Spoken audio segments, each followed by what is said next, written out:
All right, now let me get into this NBA 75th anniversary team, which was released over 3 days last week at the start of the season and then Wednesday and Thursday to follow. Now, I tried to find, I believe there's an actual 1 through 75. I think Sports Illustrated had it. And for whatever reason, I couldn't pull it up. And with everything that is accessible at my fingertips, for whatever reason, it was eluding me to no end. But be that as it may, I know the top 10, I believe off the top of my head was, and in order, Jordan, LeBron, Kareem, I think they had Russell sixth, which that's a joke. How could Bill Russell be sixth on this list is beyond me. Kareem third, so I believe he had Wilt. I can't remember off the top of my head who was fifth, but after Russell, you had Bird, Kobe, Duncan, Shaq. Now, I've argued in the past that Kobe doesn't belong on that list. If you want to put him on the list, that's fine. Because to me, my top 10, if I had to rank just as far as that is concerned when it comes to this team, I understand you're going to put Jordan 1, fine. No ifs, ands, buts about it. You can't move him out of the top 3 if you're going to even rank that high. Because if you want to put either Russell, because he's the greatest winner of all time, and also Jordan and then LeBron, mix one of those 3, that's fine. But if I had to rank them in order, for me, I'll put Jordan 1. I have to put Kareem second. Kareem won 6 titles, 6 MVPs. He's the all-time leading scorer. And not only was he just a dominant college player, which I understand doesn't fit in the 75th anniversary mold, but Kareem, please, the skyhook. He has to be number 2. You want to put LeBron third? I don't have a problem with that. LeBron third is fine with me. Then to follow, you want to put Russell 4, Wilt 5, Oscar Robertson 6, Jerry West 7th, Larry Bird or Magic Johnson. I'll put Magic 8, Bird 9, and then Duncan is 10 for me. That's how I'm going to rank the top 10 all time. And I understand people are going to say, oh, but Shaq belongs there. He was the most dominant big man of his time. But yes, that's it. The only other guy during that time that was anything close to him was no one. He didn't have a guy going back to the 80s, whether your name was Hakeem Olajuwon. And granted, I understand Olajuwon did play, but it was more toward the back part of his career. And as we saw in the NBA Finals in 95, Olajuwon took him to school to a 4-game sweep. Let's not forget that. But Kobe, to me, doesn't belong in the top 10, and for this reason. Yes, he's won 5 titles and the 1 MVP, and he's an all-time great, understood, top 5 scorer of all time. No ifs, ands, buts. But to make that top 10, as elite as he is, he doesn't crack it for 2 reasons. One, he lost a Game 6 in Boston, a deciding game for them by 39 points. Got obliterated. And there was a time right before then when Shaq was gone and the Laker team was terrible. And I understand you can say, oh, you can't pin that all on Kobe. Understood. But he did have that stretch where Kobe was, although a prominent player in the league, but wasn't to be found in the postseason. It wasn't until later on, not only losing that game to the Celtics, but then the following year winning against the Magic and then to the Celtics after that. But then there came that stretch where he blew out his Achilles and didn't perform in the postseason after that. So to me, he doesn't belong on that list on that level where everybody else does. And I rank Tim Duncan higher than Kobe on my list because, yes, again, 5 titles, 2 MVPs, multiple finals MVPs. But if you're the best power forward in the history of the sport of 75 years, you belong in the top 10. That's all there is to it. And I don't want to hear anybody else belongs in that list. Now, again, that's my list. I get it. You want to slide in a couple other people. If Shaq is there at 10, you should put Olajuwon there before Shaq. Because we've seen what Olajuwon done in his career. And on top of that, winning 2 titles and MVPs, etc. And I get Shaq, he did win the 1 MVP and he's won 4 titles. Understood. But Shaq had no one. Where Hakeem went up against the likes of Patrick Ewing, David Robinson. I'm not in 90s NBA mode right now, but he went up against not only quality centers, but all-time centers. Shaq didn't do that.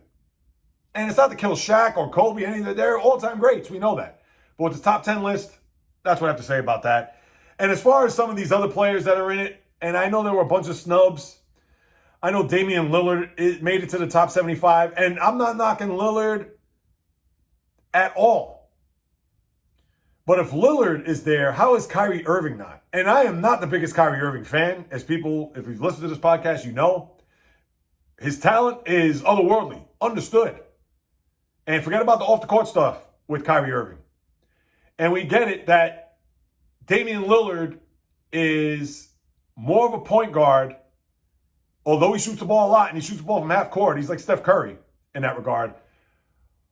But all Lillard has is a bunch of all-star appearances, and that's it, and one conference final, where Kyrie hit one of the biggest shots in NBA history by beating the Warriors in 2016 in the Game 7 for the championship. And I understand that Lillard lights up the bucket a lot more, and it's all about the three-pointer, where Kyrie is more slash-dash handle to the basket, but he could put up 40 in his sleep as well. So to me, I would think you put Kyrie and take Lillard off of that list. And again, it's not a lock on Lillard. It's just, why is he there? And you can say for a lot of guys, I even looked at the players that are in the league now. Anthony Davis. And granted, he's been dominant, whatever, but I thought it was just a little premature to put him there. Now, who's the substitute? I don't know. A lot of people could say Bob Lanier belongs on that list before Anthony Davis does. And again, this is not knocking the player.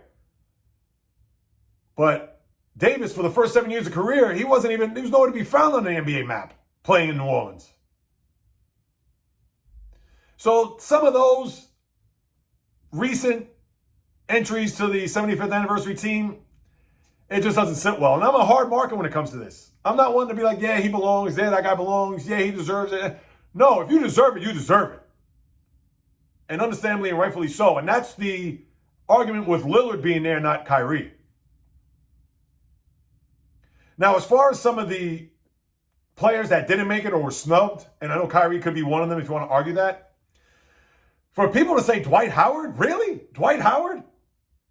And I understand early on in his career, the guy was all-world, all-NBA, etc. But ever since he made his way to LA the first time around, 2012, 2013, his career has gone backwards. This man does not belong anywhere near the 75th all-anniversary team. Sorry. Other guys, Tracy McGrady, to me, he's borderline. He was dynamic, 7-time All-Star, etc., but you got to give me more. Vince Carter, another guy who's going to make it to the Hall of Fame, more of a compiler because he played for so many years. We know how dynamic and how great of a dunker he was, but you don't make the top 75 to be an all-time great dunker. And we know he was a lethal scorer. And again, not knocking Vince Carter, but still. Does he belong on that list with the behemoths, the giants of the sport?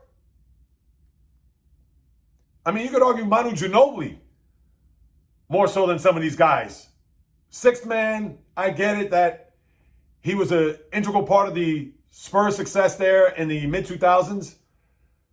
But when you look at how clutch he was a big game player.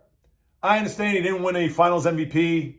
And to think Kawhi Leonard's on that list, but he's a guy that, to me, as great of a resume that he has, 2 times Finals MVP, I understand a bunch of first-team All-NBAs, never won a regular season MVP, 2 titles, I get it.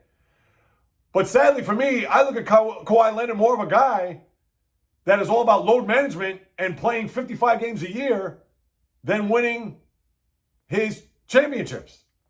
Now, the Toronto one helps because even though he won a Finals MVP in San Antonio when they beat the Heat in 2014, but what really sets it apart is that Toronto won. And you know what? That's not to say he's not deserving to be on this team, but again, it just makes you, question it. You know, Alonzo Mourning, somebody put Nikola Jokic. Come on, Jokic? And he's a great player. All-time 75th anniversary team? Come on. Chris Bosh, Bernard King. I mean, these guys were great players. They were. Great. But you're talking about all-time anniversary. We see Dominique Wilkins, he got in. And remember, he didn't get into the 50th because they put Shaq in. And a lot of people thought that was way too premature. But just a little fun. These are lists that we could talk about forever. But you know that I had a problem with some of these. And I highlighted some of those. Please, if you disagree, you can hit me up on any of my social media accounts to talk about that. Instagram, JAYREELZ Podcast. Facebook, etc. If you want to debate on my choices when it comes to this 75th All Anniversary team.